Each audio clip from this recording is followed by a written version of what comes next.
Hello and welcome. I'm Melinda Crane in Berlin. And on our agenda today, surveillance in a multitude of forms, starting with the latest revelations on the NSA and its very wide data collection net. Has the U.S. definitively overstepped the balance between freedom and security? It's time to talk. Who needs enemies when you've got a friend who's bugging your offices and embassies and screening up to 500 million of your citizens' phone calls, text messages, and emails every month? That's what many people here in Germany were asking after the whistleblower Edward Snowden revealed that U.S. surveillance of its EU allies goes far beyond what anyone had supposed. Meanwhile, the EU is satisfied that Hungary has not gone too far in curtailing freedom. The Council of Europe has decided not to put Hungary on a list of countries that it monitors for adherence to the rule of law, despite a series of measures restricting media and the courts. But has Europe backed off too soon? And finally, a surveillance tool with a bad rap. Is it time to stop bashing drones? A German program to develop military drones has been generating a lot of anger, given that it cost hundreds of millions and proved a dismal failure. But a team of computer scientists here in Berlin say it's time to look on the bright side. Flying robots could improve civilian life in a myriad of ways. And I want to pick up on all of those topics now with our guests here on our agenda, and I'm very pleased to introduce them. Our first guest is Raul Rojas. He's a professor of computer science and mathematics at Berlin's Free University and a specialist in robotics. And our second guest is the Hungarian author, poet, and translator George Sirtes. He now lives in the UK and writes regularly for a variety of publications. And lastly, I'm very pleased to welcome Daniel Domscheit-Berg to the program. He is a German internet activist, former spokesperson for WikiLeaks, and author of Inside WikiLeaks, My Time with Julian Assange at the world's most dangerous website.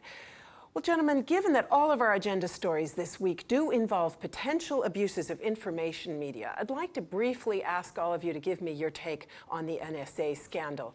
When you look at what's been happening, do you say to yourself, well, this was inevitable in the age of internet and electronic media, and basically we just have to get used to it? Or do you see it as an outrage that needs to be corrected? Well, I think that privacy has been disappearing in the last decades, and we as citizens, we have to regain privacy and the privacy of our data. How about you, George Sirtes? I think we live in an age of translucency. So I think we prefer to have control of our transparencies. The question is how we define those areas and how we put those definitions into practice. Daniel Domscheit-Berg, the transparent, translucent person, just an inevitability at this point? Well, I think actually that what we see is a machine that has developed into something that is not accountable anymore, that is not controlled by any independent body. And it's very important that we are having this debate, which is long overdue. So it's not a question about if it's inevitable or not. It's a question of what our take on this will be as a society. So that snap poll of our guests actually pretty much mirrors reaction here this week. Germans, who are always sensitive when it comes to abuse of privacy rights, were outraged to learn that the U.S. NSA is monitoring its friends nearly as intensively as its foes, with the United States still trying to maintain that there is a distinction between espionage and information gathering. Europeans are demanding an explanation and action. It shouldn't have come as a surprise. Just weeks ago, NSA whistleblower Edward Snowden revealed that the U.S. was indiscriminately spying on U.S. citizens. The NSA specifically targets the communications of everyone. It ingests them by default. It collects them in its system, and it filters them, and it analyzes them, and it measures them, and it stores them for periods of time. Documents leaked by Snowden to the German magazine Der Spiegel accuse the U.S. of trying to hack EU phone and email systems, both in the U.S. and Brussels. European politicians have reacted with outrage, calling the U.S. intelligence community out of control. French President François Hollande has gone as far as to say that if the allegations are true, this could derail a U.S.-EU free trade agreement. Daniel Domscheit-Berg, the reaction of U.S. officials so far has been more or less, well, you know, everybody's doing it. Just yesterday we heard Secretary of State Kerry saying, look, it's not unusual to collect some information on your friends. There's a point to that, isn't there? Well, first of all, I think just because everybody might be making a mistake in one form or another, it doesn't make this mistake any better. So that's, I think, where we have to start. On the other hand, there's a clear distinction in between what the US is doing, or even also the UK is doing, compared to what other states are doing. It's happening on a much wider scope. It's on an historically unprecedented depth at which people are gathering data. And we certainly need to talk about this. If that's the case, isn't that mostly simply because the U.S. has the means to do this? This has got to be pretty expensive, this massive, massive data collection program. Basically, there's no other country that could do it, and I suppose other countries might be a little envious. Well, we've heard from the German Secret Service, the BND, that they actually want to have a bigger budget so they can entertain similar kind of activities. But on the other hand, you're right. The NSA is one of the biggest agencies in this world. They have funding that's much bigger than any other comparable organization. But that, again, doesn't make it any better. We have to be actually very much suspicious about the NSA, actually because it is this big organization, and as such, it holds much more power than everybody else. And whoever wields that much power needs to be held accountable by independent bodies that are controlling such organizations. Now, the U.S., of course, says that is the case. There is a Foreign Intelligence Surveillance Court which has to okay any attempt to look more closely at the data. They've made a very clear distinction so far in the U.S. between collecting metadata, namely telephone numbers and so on, and actually targeting the communications of a particular person. And the fact is, Daniel Domscheit-Berg, they're not reading my mails. They might be reading yours, but they're not reading the mails of single citizens who haven't, so to speak, put themselves in harm's way, are they? Well, that's not entirely true either. They might not be reading it, but what they do is that they're storing it. And you will never know if tomorrow there's a reason for why they would be interested in your emails. And especially here in Germany, where we have an historical legacy with the east of Germany, we can see that most people working for the Stasi, for example, had been extorted into that position as an informer. Everybody has something that they will be ashamed of, that they have to hide, something that is so private that would actually enable somebody else, if they knew about it, to extort these people into something particular. And this is what we have to understand. There will always be a particular piece of information that can be used against you, and it's just a matter of if you're relevant enough for that or not. Other governments have, at any rate, definitely profited from the U.S. programs. We heard the Chancellor herself say as much when Barack Obama was here. Doesn't that make these righteous protests perhaps a bit disingenuous, if not downright hypocritical? Well, I've in the last few weeks actually spoken to multiple people that have made this claim, and I'm still lacking evidence for any of these claims. And I can tell you that even within the German government, we have oversight bodies that are controlling such activities. And even these bodies have not heard of a single instance where there's a clear connection between data that was surveilled, between data that was stored, intercepted somewhere, and a terrorist act, for example, that could be prevented. All you get is a headline. Two such attacks were mentioned. One was Sauerland, the Sauerland, yes. A region in Germany where there was apparently a ring of terrorists who had an attack in mind. Secondly, the potential attack on the German, on the main train station here in Berlin that was foiled. You deny that those were prevented because of information? What I'm saying is that all they claim is that something was prevented, but not even the governmental body in Germany that oversees these types of activities has any kind of proof that there is a correlation, a direct correlation between the information that was gathered and the prevention of these attacks. And this is where I actually would like to see more transparency, because we're not speaking about a marginal topic here, but we're speaking about something that is affecting every private person, every business, every government, and that just doesn't stop anywhere. But frankly, if you want these programs to be effective, they have to be secret. If they were to be brought into the light to the degree you claim, they couldn't be effective anymore. Well, I'm pretty sure that there is a certain level of accountability that we could establish without rendering all of these very potentially useful services completely useless. So I think there's more leverage there than what people are speaking about. I want to ask in just a second how you might get more leverage to change things, but let me first open it up to our other guests as well. We all talked about the idea that we are increasingly translucent a moment ago. What are you all doing to protect your privacy? Do you actually take measures, or are you just kind of resigned? Well, the problem is, you said before that nobody was reading your email, but actually computers are reading your email and you are being profiled. So if you write certain keywords in your emails, then some computer program will store that information. And if you don't have an insurance policy, then you are a candidate for being a terrorist. But actually, a lot of that has commercial uses. Shouldn't we perhaps be more concerned about commercial abuses than what we're seeing here in the NSA? We should be concerned about commercial abuses, but also about political abuses, and especially in Germany. In Germany, there was a tradition of collecting all this data until 1945 that was used for the political purposes that we know about. So we cannot be sure what will be the purpose in the future for all this data. George Sirtis, do you take extra measures to somehow maintain a sphere of privacy, or are you just resigned? Not totally resigned. I think I would expect quite a lot of what I put out in the internet to be read, to be turned to some sort of use. And one is always making gradual and fine distinctions, and that's the problem, because technology moves ahead very, very fast, and we're constantly having to readjust our own standards and our own desires to be private. Quite a lot of us don't actually, we want to share ourselves to some degree. That's what people do in social media, in Twitter and Facebook. So we have that in a kind of desire.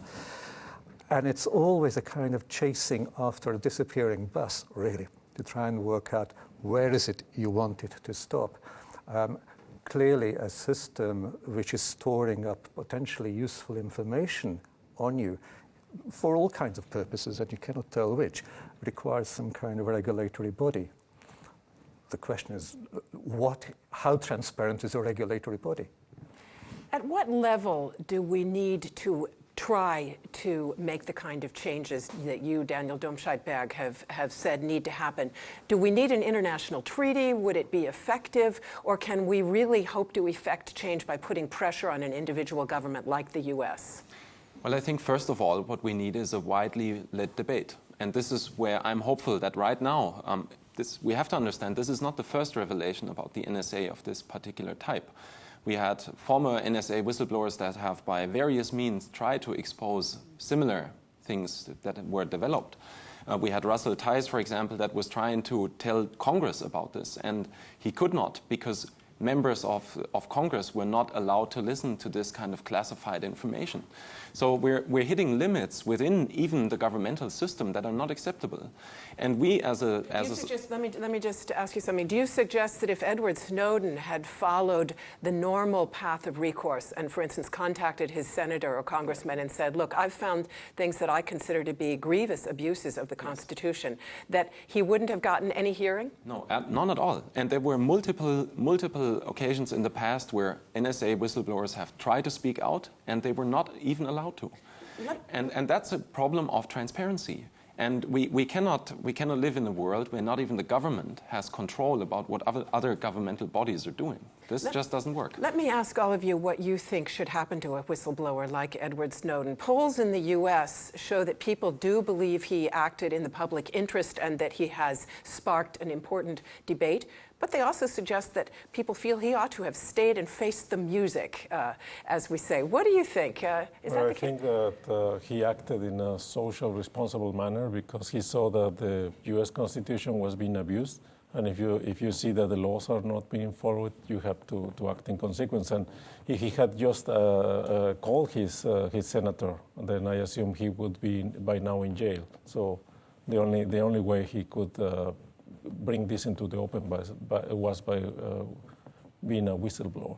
But George Sirtis, should he then stay in the U.S. and have stayed in the U.S. and face the consequences, given that this was an act of principle? Civil disobedience literature suggests yes.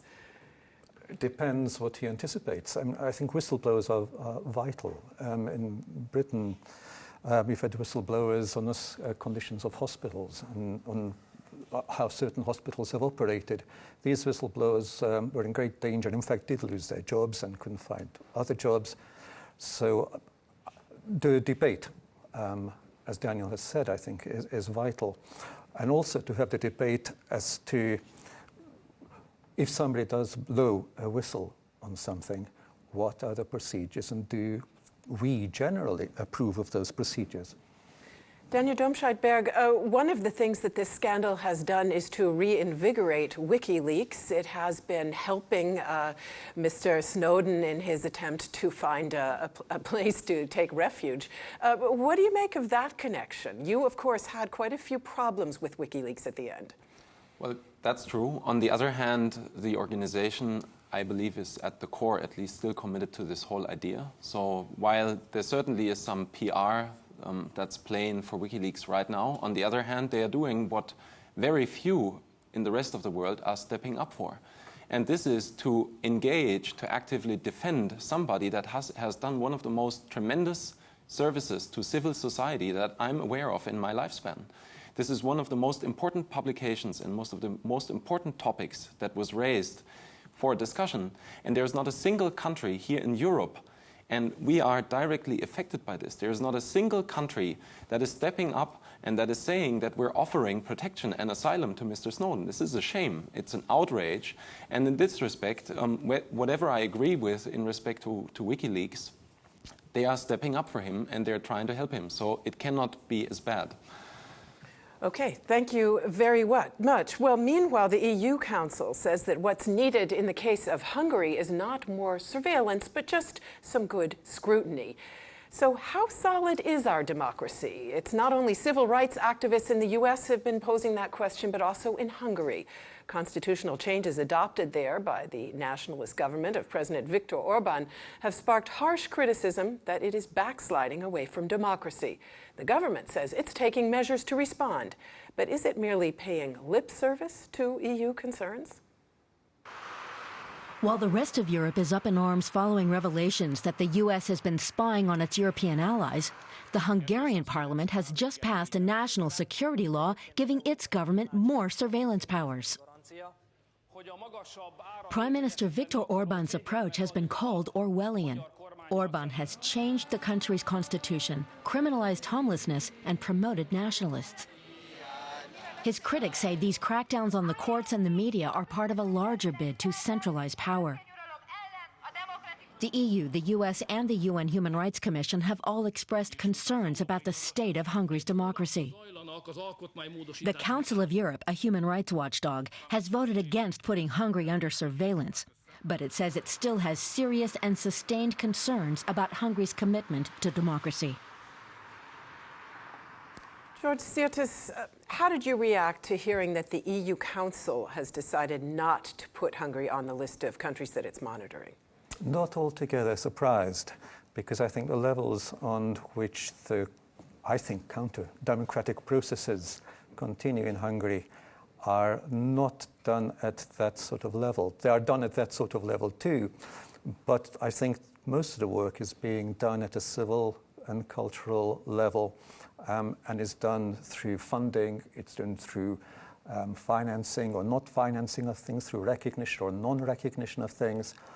The constitution can be changed at the drop of a hat. He has changed it. I mean, the hat's dropped 4 times already. When you look at that, at what's been happening to the Constitution, do you say, well, at this point, it's hardly worth the paper it's written on? No, I think the Constitution's vital. And I think what the changes they have done are potentially very dangerous.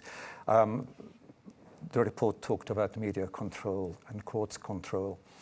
The Hungarian government and its supporters will say, but look, we have a free press, we've got 2 or 3 papers that freely criticize the government, we have a radio that criticizes the government. It's true, but the media laws have not been applied with any great severity so far. And the way in which they have tried to put these laws into operation has been through exclusion, non-patronage, the filling up of all important civil bodies with their own representatives, the cancelling of contracts, the firing of people. All of these things are kind of below the waterline. You recently wrote that Hungary is on a fast track back to the past. Which past? Are you worried that this is heading in the direction of fascism, for example? Yes, I do worry about it. I don't think they're there. I wouldn't want to accuse Viktor Orban of being a fascist, but I think there are many signs that the Hungary that he looks for is essentially centered in the 1930s. So we have had the rehabilitation of Admiral Horthy. We have had the introduction of fascist and Nazi writers onto the school syllabus. We have had the renaming of streets. We have the production of a whole mode of rhetoric, a whole mode of addressing the public, which I think is very much in sympathy with the 30s. Is it really an ideological kind of movement, though, or is it more party and personality based? I'm almost thinking of Putinism, for example. Oh, it's tempting, isn't it? I think Orban is a very intelligent and very clever man, but I think that the forces that he plays upon are crude forces. He uses them for whatever political ends he has in mind in order to maintain his hold on a public. He has to pretend that his government is the nation. So whenever somebody criticizes the government, it is immediately interpreted as an attack upon decent Hungarians, Hungary as a nation, whereas it is only a vision of Hungary. Well, precisely, but for exactly that reason, Mr. Sirtis, couldn't it be problematic if the EU puts more pressure on Hungary? Isn't it quite possible that that would simply provoke a backlash, that in fact people would feel more defensive and there would be more support for Mr. Orban and his party? Well, I've seen this defense in an article in The Guardian only a few days ago, support for the government saying, if you're nasty to us, ever more people will vote for us. I mean, it's a very strange sort of defense. No, I think the EU has to be... There's truth to it, isn't there? Sure, there is truth to it. But I think it has to be observed, it has to be registered. The problem is that there's no united opposition against them. There's going to be an election next year, which I'm sure the government will win, but partly because the opposition is broken and partly because there are all kinds of difficulties being put in the way of that opposition being united. As I say, in terms of cultural matters, directors of theatres, whole academies are being sidelined. Why is the opposition so weak? And do you ever take a look at what's happening there and say, you know, maybe I need to return and try to effect some change? Well, I'm not that important. But I think I'm kind of more useful where I am, because the difficulty for them is getting out these smaller bits of news, which are cumulative. The opposition is in pieces because of what happened in 2006, when the then government, which was an Hungarian Socialist Party, had a meeting behind closed doors to its own members, and in which the Prime Minister then said we lied morning, noon and night. Everybody was lying about the economic circumstance, and it was actually a plea to come clean. But this closed conference became public. In 2006, there were riots in the streets on October 23rd, which is the anniversary of the 1956 revolution. The opposition at that, the rioters they weren't all rioters. Some are perfectly decent people complaining about this, but some were rioters. Everything in Hungary, because of its history, depends upon who owns history, who owns events, who owns 1848, who owns 1956, who owns 1989. Talking of 1989, that, of course, was the moment when the East opened, and in a great flurry of optimism, the EU, of course, moved to incorporate Eastern European countries into the Union. Looking back at that, I wonder whether our other two guests and you would say we were too optimistic. It was a mistake. If I look at what's happening right now, I see the Czech government involved in a sex and bribery scandal, Bulgaria facing massive protests over corruption, Slovenia's economy in a very, very bad state. Is democracy simply failing to take root in the East? Well, I think that democracy is not something that happens overnight. So you need a period of transition, you need many decades of tradition, of democratic tradition. And the problems we're seeing now in Hungary or in Russia or even in Arabic countries like Egypt is that democracy is not a game of winner takes all. So if a party wins the election, that doesn't mean that this party can just do everything the party wants, like putting their own people in every single position. They have to respect the rights of minorities. They have to respect the rules of the democratic game. They have to respect the media. They have to give access to the media to minorities. So this, democracy is a whole environment, and developing this environment is going to take decades. Daniel Domscheit-Berg, how do you see it?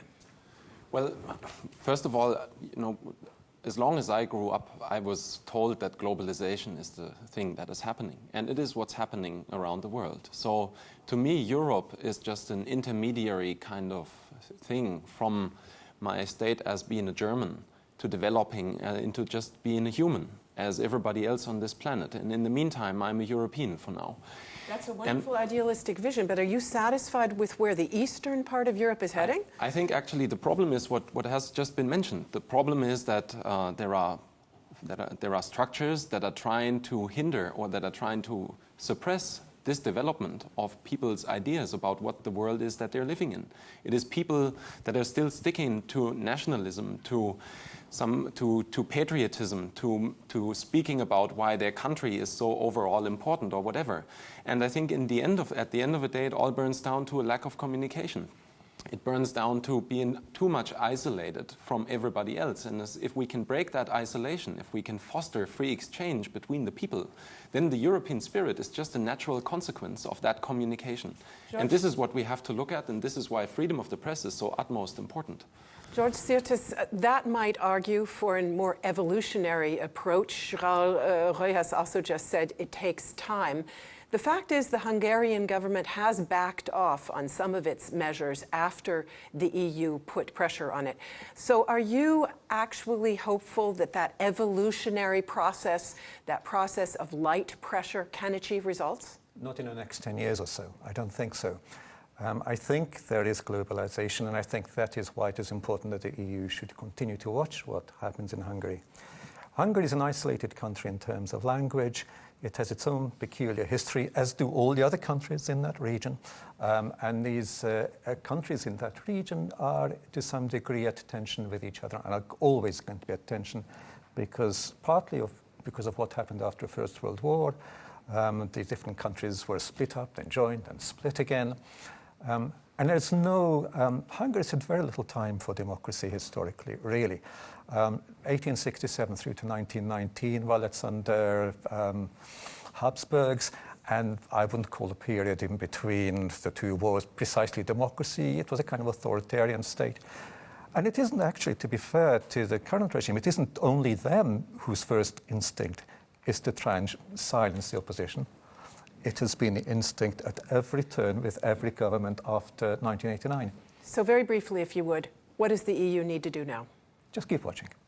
Just keep watching. Keep watching. Okay, thank you very much. Well, keep watching is exactly what the robots in our next story are doing. A key element of the brave new world of high-tech surveillance is the flying robot known as a drone. Germany has just terminated a program to develop military drones after media revealed that the expensive machines were faulty and prone to crash. But the debate about the merits of the technology and keeping on watching continues. Drones have changed the face of war. The remote technology offers militaries a way to reduce their own casualties and increase effectiveness.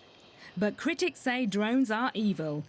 They lower the threshold, make killing too easy, and cause more collateral damage. A group of scientists and students at the Free University in Berlin are doing their bit to give drones an image makeover. Enter the good drone. Champion of the urban battlefield whose only enemy is stormy weather. It's committed to delivering your pizza on time and piping hot. Okay, Raul Rojas. Is this serious? I'm going to be getting my pizza in future from a drone? No, not really. So at the university, we have been developing robots for many different purposes, for playing soccer, for autonomous cars, for flying robots that deliver a pizza at the university. But it's very dangerous. It's actually very dangerous. And I mean, after all these defects and crashes in the German military program, I'm not at all sure I want these things flying over my head, even if it's only pizza that's going to fall on me. Well, actually, drones are flying every day over your head because if you see modern airplanes, if you see a Boeing airplane or an Airbus airplane, they are like drones. Pilots don't have to do many things now. They just press the autopilot and then the airplane goes. They can even land automatically. So that means that, and that's the curse of my profession, that's the curse of computer science. Every time you develop something which is for a useful purpose, for moving people from one country to another, then at some point there's going to be someone who invents a way of using this technology for war purposes. And that's the thing that worries me. I want to ask you about that in just a minute, how you can separate those strands. But first of all, tell us about the productive uses. Tell us more about the kind of things that the people in your program are dreaming of, besides pizza. Well, of course, airplanes that can fly people from one country to another with a minimum of pilots, or with just one person who is watching over the airplane and is capable of repairing the airplane on the air, or automatic delivery of goods from one country to another, or automatic ships or automatic cars that can take you from your home to your work or can become a part of public transportation. These are the kind of useful things that we have been trying to develop. As we mentioned at the outset, one common thread in all of our stories this week, of course, is surveillance, information. What uses do you see in that area? Well, of course, that's what has been making the news in the last few weeks or months. In the USA, there is a lot of interest in using drones for going into above your home and watching what you are doing, or for intercepting telecommunications. And that's a contradiction that I have to live every day. So I'm interested in useful applications, peaceful applications of technology, but every piece of peaceful technology can be transformed for another purpose, even the internet. So we saw it just a few minutes ago. The internet is a way of sending email, is a way of communicating, is a way of bringing people together. It can be used also for profiling people. So let's take a use like informational purposes that journalists might want to have. For instance, that they can maybe do some kinds of research that otherwise would not be available to them. Are any of these productive uses that you're talking about so indispensable that we must have drones to do them rather than the tools we've already got now? I don't think so. So I really think that at some point you have to put limits to technology. We cannot remove people from every single machine or from every single productive application. And the problem is where do you draw the line? And where do we really want to remove all pilots from the airplanes, for example? Or do we really want to remove all drivers from cars? Or do we want to remove all people from the factory? If we can find other kinds of jobs, other kinds of applications where they can work and be productive, then let's do it. But I think that technology should have limits. And in the case of drones, for me, there is a clear line, and surveillance is not the kind of thing that I'm interested in. But the question is, once you've got that technology out there, there's so much potential for it to run away, to escape control. We're seeing that with the NSA scandal and the application of big data analysis. And we see it, of course, in so many other areas. Now, we've got these potential abuses of privacy that drones bring with them, and then, of course, the military uses as well. When you look at all of that, do you say maybe we should just keep this technology in the box? Maybe we shouldn't be exploring it at all? Yeah, there are some kind of technologies that you should keep in the box, but that's not really possible. So there is always someone who's going to take it out of the box. And as I said before, I think you have a nicer job than I have, because he's a poet, and so you don't have to worry about the technology you are producing being misused. I have to worry about that every day, and that's really something I think about a lot. I saw both of our other guests nodding when Mr. Rojas said that it's simply not possible to keep things in a box. So, George Sirtis, when you look at what's happening with these drones and you hear some of those positive uses out there, do you look forward to a time when maybe you could go out and hire a drone to do something important? Well, look, I don't have to do it. I mean, if I'm going house hunting, I go to Google Street View, yes, and I can see the house which I would like to buy. Now, it's interesting, there was a kind of agreement done with Google Street View that when there were people, you blurred out their faces, that there were car numbers, you blurred out the car numbers. These are always debates. You always have to come back to say, well, what can you do with this? At what point do you want to stop? Why did Google Street View start blurring faces? It's because people didn't want their faces included. Why did they blur the car numbers? Because people didn't. With the drones too, it is really the same old story time and again. There's nothing, I don't think, in terms of moral principles, new about the drone, unless you take it into the theatre of war, in which case then you have a whole lot of other questions to be asking. But in principle, it's just another thing you can do by pushing a button. Daniel Domscheit-Berg, given that we can't realistically, easily keep technologies in the box, what kind of world do you think we're going to be living in 25 years? One where little robots are buzzing by our ears at every turn? Well, that's actually possible. The problem with these predictions is that you can't even imagine the technological world in 3 years. So it's kind of impossible to come up with a real concrete idea of what it will look like. But what's very clear, I think, is that we as a society need to understand that the world is going to increasingly change, and that whatever regulation or framework for regulation we have today will not probably be applicable to tomorrow or the day after that. And that all of this is a constant life cycle. So we have to reevaluate constantly the frameworks that we are putting up for society and ask if they still apply or if they need to be enhanced so that nothing is running or developing into a direction that we perceive as bad. And that kind of technology certainly is an example for this. So Raul Rojas, quite realistically, what might that kind of a framework look like in your area? How could we try to put limits on the bad uses and still allow potential for those good drones to be developed? Well, there are several possibilities. The first thing is to start discussing these kind of things, to make people conscious about the misuse of technology. And this program is, this is just the beginning. The second point is that we need some kind of laws or some kind of international treaties where this misuse is banned. For example, the use of drones makes it easier to kill people because you can just push the button, you kill someone in Yemen, and then you go and have dinner with your kids. That dehumanizes even war, which is the least human occupation that you can think of. But robots can dehumanize war, and maybe like chemical weapons were outlawed at some point for war. It would be a good idea to outlaw robots in the field of war.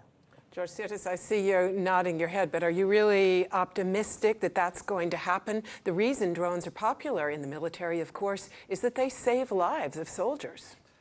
Yes, they do, which is part of the kind of whole moral conundrum, because our ideas of war are very old, and they include personal risk, and they include some sense of who it is you're fighting. I wanted to think back to a particular example. You know, helicopters often film traffic. And about a few months ago on the internet, a helicopter filmed a criminal chase, and a guy went off and shot himself. That was shown on the television, and that was thought to be beyond the bounds of what is permissible. So there are individual judgments that can be made, and you can draw general principles, probably, from those individual judgments. Daniel Domscheit-Berg, international regulation, it always sounds like something that would be helpful, and yet getting to it is so very difficult. Linking this story to the one about the NSA, do you see a real likelihood that, say, 10, 15 years from now, we will actually have treaty negotiations on any of these issues that, in fact, are calling out for international regulation? I think there's actually just really two possibilities here. So either we are heading into a future that is not really very bright from my perspective, and it's a future where we outsource responsibility all the time and where we as a people don't care much anymore. Or we remember what is something that we increasingly tend to forget, which is that we as a people, we are the sovereign. Our governments, our military, or whoever is there as a governmental body, they represent the people of the countries in this world and of this world. So if these governments or organizations don't act up in the way that the majority of the people agree to, then it has to be put to a stop. And this is what we kind of tend to forget, at least that's my impression. People feel so helpless towards the government right now, and I don't understand why, because we are the sovereigns and not, we are the ones that put these people in charge and not the other way around. Rojas, when you look at the young scientists in your institute who are working on these projects, to what degree do you see in them political concern about where this might be headed? Or are they mostly simply in love with the technology and perhaps leave that aside? No, we try to discuss this with the students, and I think the students are very conscious about this because there has been a discussion, for example, in German universities about the military use of technology, and some universities in Germany, like Bremen, for example, they have a clause in their constitution that says that they are not going to develop military technology. So I think this discussion has to continue, has to be done every day, and we want our students to be not just people producing technology, but to be people critical of technology. Certainly, Daniel Domscheit-Berg, you have used the internet to try to get grassroots movements online. Is that a potential counterweight to what we're talking about? You say people feel they don't have a voice. Do you see one developing through those channels? That's actually what the internet represents. It is a voice where we are peers among peers on the internet. This is what the internet protocol by specification gives you. It gives you a voice that is the same voice that everybody else has that is connected to this tool. And if we start using that voice and if we start to organize and exchange ourselves, then there is a future that looks brighter than what we're seeing today. Optimistic last words. Thank you very much to all of you for being with us today. That rounds out our agenda this week. Don't forget you can watch the show again online. Just go to our website, dw.de/English/agenda, and let me know what you think about the show. It's been a pleasure. See you soon.